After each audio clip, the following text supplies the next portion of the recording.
Last week we began this series on relationships, and we started with talking about how God made us all unique. All of us are different. No two of us are the same, and that we find completeness and wholeness not in ourselves, but through relationship with others, by putting together the different gifts that different people have, and by taking our individual preferences, finding relationships that are significant. And we shared that the level of relationships that we have, and the different kinds, and how important it is to have all of those. That the biggest level of relationship is the public relationship, which would be like being part of a church where maybe you see the same people, know the same people, talk with them, but you don't know them real well, or being part of a political party. Then this next smallest level is the social level, where we get together with people on a regular basis and know them pretty well. The next smallest level is the personal level, the 4 to 6 people that we're really close to. And then the smallest 1 or 2 people in our lives that we really have a deep, intimate, personal connection with. And that we need each of these levels of relationships to be healthy. And that this is a natural process. This is something that we do. It's descriptive, it's not prescriptive. You do it anyway. All of us do. And if we have a gap in one of those levels, if we're missing something, some people, then we seek to fill that in a natural sort of way. And one of the ways that happens is just the people we know. You know, somebody in your social level moves to Texas to start rustling cattle or whatever, and you've got a gap, and you've met somebody at church that you know a little bit. You know, Steve and I were talking one day, and Steve plays tennis, and I used to play tennis, and boy, I'd like to play tennis again. Hey, Steve, you want to play tennis? And we go and we play tennis, and it's fun, and that's kind of how it happens. And that's kind of what a guy would do, I guess. Guys would go play tennis. Because we would, otherwise we'd actually have to talk. We can't have that. Right. So, women, it's different. But the same kind of thing happens. And when a friend of ours died last year, a friend of mine and my wife, the other moms that were of the kids at the school that all these kids go to the same school, and the moms of the kids at the school took his widow out to dinner just one night, just like 3-4 weeks later, just kind of get away from it all and go out and have a good time. And then a month later, they thought, well, maybe we should do that again. And they thought, boy, that was pretty fun. And now it's 13 months later, and it's mom's night.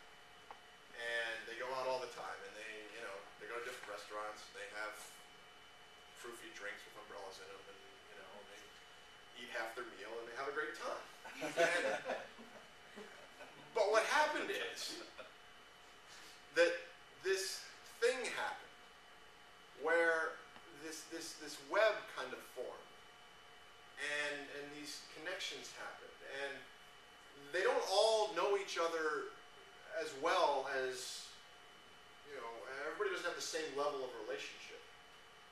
If you take that spectrum of circles, they're all different circles in that group, but that web is there. There's a sense of connectedness, an interweaving of relationships that now each of them somehow, for some reason, feels like they belong to this community.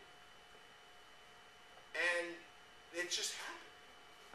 It just kind of happened. It's really, really cool. But the reason that it happened is because of what we heard in here, is that God wired us that way. It's the same reason that we seek relationships with other people in the first place. God wired us that way, and God wired us to seek that interconnectedness. It's not enough to just have relationships. Yes, we all need relationships. I need this friend. I need that friend. I need this. But God didn't wire us so that they'd all always be separate all the time. Yes, I'm going to have these friends that I do this with. And yes, I'm going to have these friends that I do this with. But somehow, some way, God wired us for some reason for this level of connection, to where there's a web, where we're all part of this community. God wired us for community. Ears are needed. Eyes are needed. It's just that little passage. I just love it when it talks about who wants to be an ear. You think about being. I don't want to be the ear. You be the ear. was just one big ear, imagine an ear kind of walking around.